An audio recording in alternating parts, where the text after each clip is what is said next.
Hazrat Muawiyah bin Hakam Sulami radiyallahu anhu states, while I was performing the prayer along with Allah's Apostle sallallahu alaihi wasallam, someone sneezed. I thereupon said, Yarhamukallah. So the people started glaring at me. I said, would that I had been dead. Why are you glaring at me?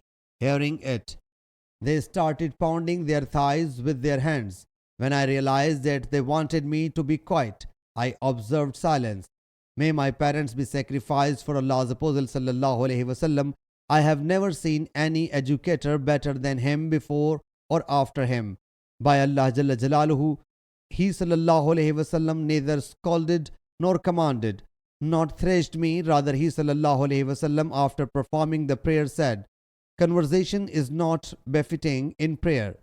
There should be only glorification of Allah Jalla Jalaluhu, declaration of His greatness, and the relation of the Quran, or what Allah's Apostle sallallahu alaihi wasallam said. I submitted, O Allah's Apostle sallallahu alaihi wasallam, I was extremely close to the pre-Islamic period of ignorance, and Allah Jalla Jalaluhu blessed us with Islam. Some of us would have recourse to soothsayers. He sallallahu alaihi wasallam said, do not go to them. I then submitted. Some of us take in bad omens. He sallallahu alaihi wasallam said, it is an idea fabricated by them. You must not rely on it. I then submitted. Some of us practice geomancy. He sallallahu alaihi wasallam said, one of the prophets alayhimus salam was given this knowledge.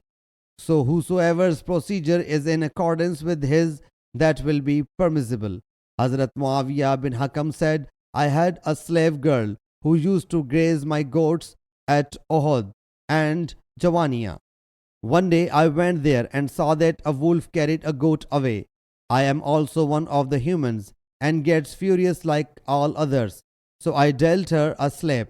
Later I felt sorry and I visited Allah's Apostle sallallahu alaihi wasallam and submitted. Should not I manumit this slave girl? He sallallahu alaihi wasallam said, fetch her to me. So I fetched her to him. He sallallahu alaihi wasallam asked her, where is Allah Jalla Jalaluhu? She said, in the heaven. He sallallahu alaihi wasallam again added her, who am I? She replied, Allah's Apostle sallallahu alaihi wasallam. He sallallahu alaihi wasallam whereupon said, liberate her. She is a believer. Sahih Muslim Hadees number 1199.